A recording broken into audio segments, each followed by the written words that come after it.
Eto, ogreja nas sunce. U ovom trenutku vidim kako se zraci sunca prolamaju kroz naše prozore. Dobra vest je da onako imamo zaista napolje vreme kako se poželjeti može za one koji nisu zimogrožljivi da prošetaju malo. Imamo čast i zadovoljstvo da u susret, a to smo već i najavili danas tokom jutarnjeg programa Nedremanje, govorimo malo vezano za datum 3. decembar, to je dan posvećen osobama sa invaliditetom i s tim u vezi sa nama je Danijela Božinović iz Gradskog udruženja Invalidi rada Požarevac. Danijela, dobrodošli. Dobar dan, hvala vam na pozivu. Nismo se po prvi put sreli ovde, ne vidimo se i ne učestvuješ u ovom jutarnjem programu po prvi put, već smo ranije govorili o vašem udruženju, ali imamo i tekako temu i povoda i mimo ovog datuma da se vidimo i ispričamo. Najpre bih onako krenuo redom, što bi se reklo da malo i sumiramo ovu godinu iz vizure udruženja iz koga dolaziš, pa da eto napravimo malo retrospektivu o tome šta se sve dešavalo. Pa ovako, u toku 2018. godine, burna godina, kažem kao i svaka, ali eto, uspeli smo da kažem, stanemo na svoje noge i da sve naše članove prvenstveno snabdemo ogrevom, da imaju tople domove u ovim prvim zimskim danima, što nam je znači bio jedan od najvažnijih prioriteta. Vidim da na zadovoljstvo naši članovi ljudi dolaze, zahvaljuju se, naravno mi to ne tražimo od njih, ali jednostavno su zadovoljni jer su blagovremeno svi dobili ugalj. Naravno znamo i probleme oko proizvodnje uglja i ovom puta želim da se zahvalimo i naravno predstavnicima TK Kostolac koji su nam omogućili da spiskove mnogo ranije im dostavimo da bi taj ugalj stigao do naših krajnjih korisnika. Da, to je neke od primarnih delatnosti u takvom vremenu živo, pa moramo misliti najpre na ogrev, a naročito vi, uzavši obzir da generišete ljude od kojih su mnoge osobe sa invaliditetom, a u svakom slučaju su starije osobe koji imaju potrebnu pomoć, o tome smo toliko puta govorili, tako da mi je drago ovo što čujem da eto ove godine nije bilo nekih većih problema vezano za dopremu uglja, ali pouzdano znam da to nije jedina vaša, ne da kažemo delatnost, ali jedina vaša aktivnost u udruženju, postoje još neke koji nisu socijalnog karaktera, koji su onako kulturno-umetničkog karaktera, da ga nazovemo. Jeste li bili skoro na neku ekskurziju? Ovako, obično u toku godine, znači organizujemo ekskurzije koje su prilagođene našim članovima udruženja Invalidima rada. U toku meseca, znači novembra, pošto je bilo dosta slavskih, da kažem, obreda i slava, morali smo to malo da stanemo jer trebao nam je novac da usmrimo na neke druge stvari, ali eto, povodom 3. decembra, Međunarodnog dana osoba sa invaliditetom, želimo da taj dan obeležimo na jedan simboličan način i da tom proslavom okupimo naše klijente, prijatelje i poslovne partnere sa kojima se sarađujemo dugi niz godina. Naravno, ovaj dan želimo da obeležimo sa ciljem da se promoviše razumevanje problema invaliditeta i da se da podrška za dostojanstvo, prava i dobrobit osoba sa invaliditetom.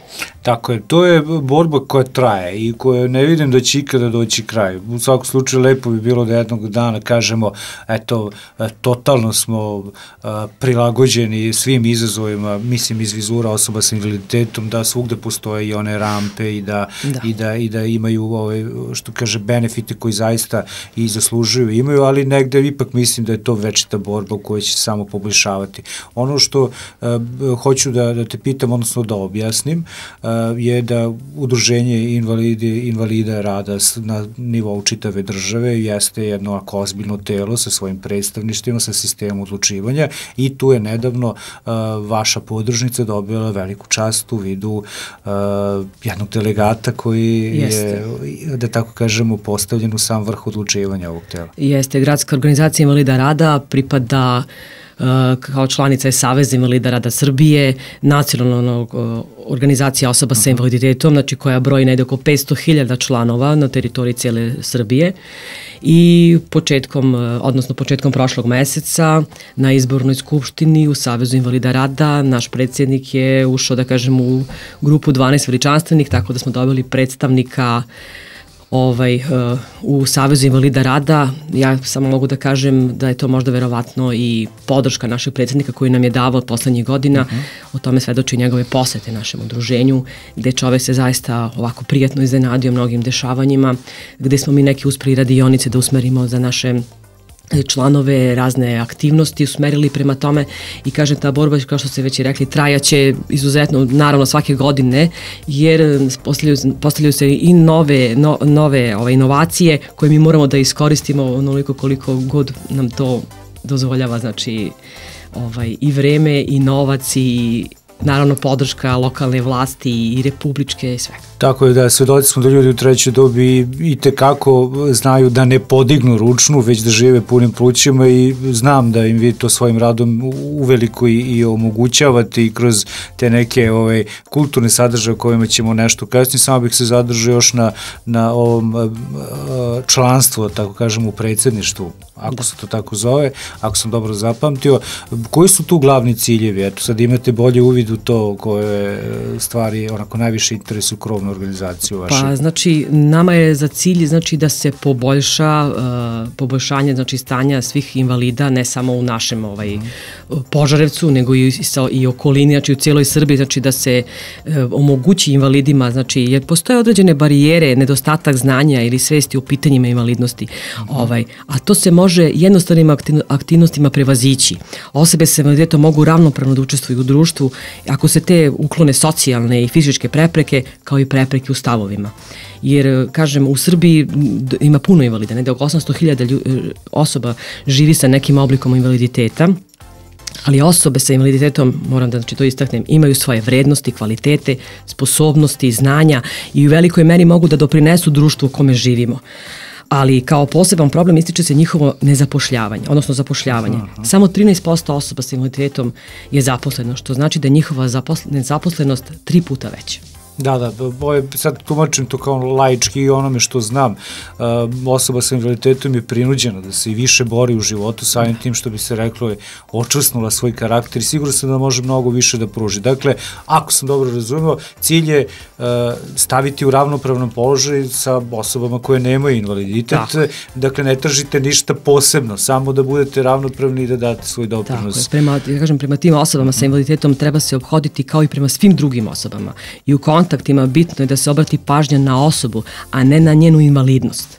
Kao običan građanin možemo da učinimo više stvari za osobe sa invaliditetom, da ih pitamo da li im je potrebna pomoć i da se ne prepuštamo pretpostavkama da im je potrebno, da im se direktno obraćamo prilikom razgovora i da im dozvolimo da izraze svoje potrebe. Tako je, sad negde razmišljam, a poznajući pomalo prilike u vašem udruženju, znam da se vi tamo ne odnosite sa vašim članovima uz neko sažaljenje, već zaista ih tretirate sve kao ravnopravne i u toj nekoj neposrednoj komunikaciji sam prilike da vidim i kada ste išli u pozorište, na primjer, da je to zaista jedna vesela družina ljudi koji imaju veliku i jaku želju za životom.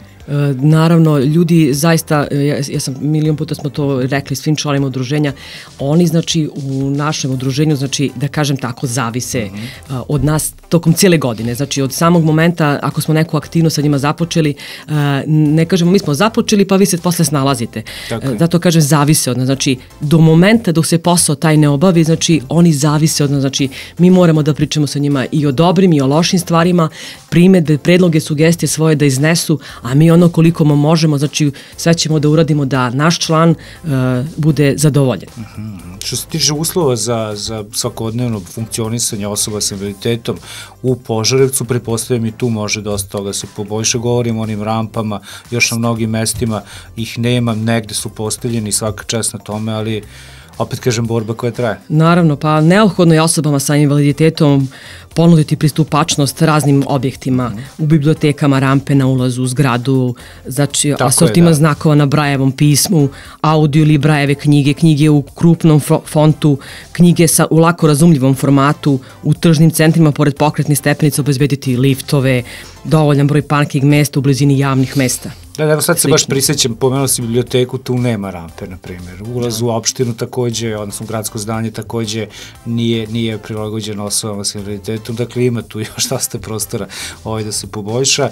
Bez sad, Danijela, stigli smo i do onog dela, baš večeras čujem da idete ponovo u pozorište, još jedna aktivnost, zaista svaka čast na tome, znam da su ljudi bili impresionirani vašom organizacijom i postom kada ste boravili u pozorištu povodom 1. oktobra, tako to je bio, odnosno mesec čitav oktobar je bio posvećen starijim osobama, kada ste prisustvovali predstavi Idemo u lov, gde ste vi popunili, tako, skoro jedan dobar deo sale i ono što je dobro, a što je to čuo sam i od tebe nešto kasnije i danas, evo malo pre ti se javila osoba koja danas izlazi iz bolnice i kaže uzmi mi kartu obavezno. I sinoć sam morala da odem za još 6 karata zato što ljudi jednostavno žele da idu u veliko interesovanje.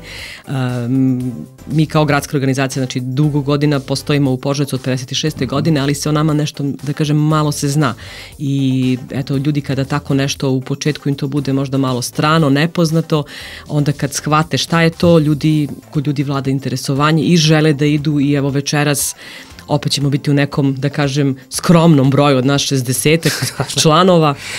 Ja želim da ih naravno večera sve pozdravim i naravno da zahvaljim se i vašoj medijskoj kući koja je propratila prethodnu našu aktivnost, kao i evo povodom 3. decembra Međunarodnog dana osoba sa invaliditetom. Da, objasnit ću odmah zašto sam se nasmeo kada si rekla 60, skromno od 60, znam da je to broj koji je ovako dosta impozantan vezan za posetu u našim pozorištima. Nažalost, Požarevljani imaju tu taj običaj da kažu ja nemamo nikad ništa u našem gradu, zaista ima divnih predstava i dešavanja u tom centru za kulturu, ali jednostavno nemamo naviku da odemo. Zato kažem da je isto impresivno ta organizacija koja krasi, koja nije obavezna u udruženjima. Evo, nećemo pominjamo druge, ali eto, reći ću i to, zašto da ne, da ste tu pokazali najveći stepen organizacije i nekako vidi se da su ti neki vaši članovi dosta bliski vama, jer dovesti za tako kratko vreme, okupiti toliki broj ljudi, nije jednostavno. Da li grešim kada kažem da je u pitanju gotovo organizacija koja izlazi iz domena organizacije, jednog udruženja i ulazi već u domen porodice? Znate kako, u našem udruženju mi se prema svim članovima ne ophodimo se prema njima kao prema nekom, da kažem, evidentiranom broju članske karte. Da. Uglavnom po imenima. Da, to ime, taj to ime, znači znamo ko je i čovek kad dođe i kad kaže vi se zovete tako i tako, jeste, to sam ja, otkud vi to znate? Pa mi mora da znamo, naravno, za sve naše članove, nešto što znači mi imamo neku našu evidenciju, to je naša evidencija, ali čovek ima svoje ime i prezime i to je znači njegovo obeležje. Znači to je recept uspeha. To je recept uspeha, znači kada se čoveku, naravno, verovatno, svi mi to znamo, kada vam se neko obrati sa imenom i prezimenom, pa vidiš ono nešto verovatno zna i znači da taj čovek ovde puno važno učestvuje u svim našim aktivnostima. Da, vidio sam čak i eto kada smo boravio kod vas vezano za dogovor oko organizacije odlaska u pozorište, dolaze ljudi čisto da popiju kafu, kao ne treba mi ništa, niti treba mi ništa da uradim, nego eto, bila sam u prolazu, pa to mi onako bilo zaista onako nevjerovatno, jer negde smatram da ste vi rekao, što bi se rekla, administracija koja nema vremena za tako nešto, ali eto, prevario sam se. Ne, da vam kažem, ja kažem, mi smo tu kao udruženje, funkcionišemo tako da kada nam dođe naš član, da li je on došao sa dobrom ili sa nekom namerom, znači mi smo tu da se izjada ili da se pohvali. Da, tako, znači njega je neka možda muka ili čak šta više neka, znači dobra vest dovela do nas, ali ako je muka da pokušamo da je zajedno rešimo, ljudi dolaze da pitaju za razne stvari kod nas gde nije u našem domenu, pa ga mi upućujemo negde, znači jednostavno dođe, zamoli, možda mi popunite ovaj obrazac, pa on je video kako smo mi to sa njima uradili, pa i sledeći put je tu opet dođe nešto da pita ili jednostavno samo dođe da nas pozdravi. Jasno, da. Dokaz svemu tome je i činjenica da, iako u nazivu stoji invalidi rada, imate dosta penzionera koji nisu u toj kategoriji, ali eto žele da se priklone vašem carstvu. Da, pa imamo znači dosta, znači negde imamo nešto malo, znači ljudi koji znači nisu, da kažem, invalidi rada, to je neki mali procenat, možda 5 do 7% prema našoj nekoj evidenciji. Uglavnom su to nažalost, znači da kažem, invalidski penzioneri, invalidi rada ili ljudi koji eto imaju neke teške bolesti i zaista njihov onaj optimizam i ono, znači, što tamo doživljavamo sa njima, znači, ima neku vrednost, jer oni tamo sa nama, znači, umeju da podeli i dobro i zlo i zaista da nam, ja kažem, sve što vam treba, znači, možete da dođete i da uradimo, ali nikada, znači, niko nije izašao, ja pretpostavljam, nezadovoljan, jer je neko, možda, znači, nekome i ne možemo da završimo neki posao, jer nije u našem domenu, ali baš smo mu dali dobru reč. Dobro, eto, ostaje nam da se sad pošaljemo odavde sa talasa Hit radija dobre vibracije kao ohrabrenje svim vašim članovima i naravno saznanje kod ostalih da je to Gradska organizacija Invalidi rada Požarevac jedno mesto u kome što se kaže zna red i koje onako funkcioniše na najbolji mogući način. Što se tiče 3. decembra, Dana osoba sa invaliditetom, eto i tu da završimo sa nekom porukom. Pa eto, povodom tog 3. decembra, Međunarodnog dana osoba sa invaliditetom, udruženje će, kažem, na jedan ovako prigodan način napraviti jednu svečanost koja će biti, znači, 22. decembra, kako bi zaokružili ujedno i ovu radu u ovoj godini. 22. decembra u restoranu hotela Dunav biće jedna ovako prigodna svečanost. Naši članovi već su zainteresovani, naravno ljudi dolaze da pitaju i oni koji žele da postanu posle ovog razgovora vjerojatno da dođu. Naša vrata su im uvek otvorena radnim danima od 8 do 11 časova. Prostor nam se nalazi u Šumadijskoj ulici u domu penzionera i ja ovom prilikom, eto, mogu samo još da kažem da se zahvalim prvo svim članovima naše skupštine Udruženja Invalidi rada u Požarevcu, članovima mesnih odbora, znači gde imamo predstavnike koji su zaista ove godine radili zajedno sa nama i danas, znači, su tu za svaki neki problem, za promenu broja telefona člana koje je došlo, a upisuje, ne znamo, ugalj, treba paket da se dostavi, znači ljudi su zaista nam bili od velike pomoći. Ja im želim u sledećoj godini da nastave samo tako, jedan deo sebe da daju, što je, kažem, po 5%, ne mnogo, već i da se vide rezultati. Danijela, hvala puno, nastavite samo tako, poželao bih da bude još bolje, ali ne znam kako bi to moglo još da bude, naravno uvijek može bolje, ali zaista činite izuzetan posao, hvala ti na tome, pozdrav za sve udruženju, pozdrav za vašeg uvaženog predsjednika, inače delegata krovne organizacije, a mi se vidimo i čujemo nekom drugom prilikom. Ne sumnjam da ćemo imati tema i povoda. Ja želim da se još jedan put zahvalim i vašoj medijskoj kući što je propratila ovaj naš događaj. U nadi da ćemo nastaviti još neku dalju saradnju, ja sam se puno zahvaljujem. Sigurno. Hvala za bombone koje si dala na nama, ako izuzetno se. Mi nosimo dalje jutarnji program, evo, pogledaj, molim te kako, okreni se oko sebe, vidiš ovaj zrak, super, tako da, eto, za šetnju dušu, da. I ovde je toplo, znači imamo savršene uslove da pozdravimo naše slušalce i eto, zajedno da ih pozovemo, ja sigurno će se složiti da budu sa nama i u ponedjeljak od 7:30 sa nekim novim temama. Ostanite uz Hit.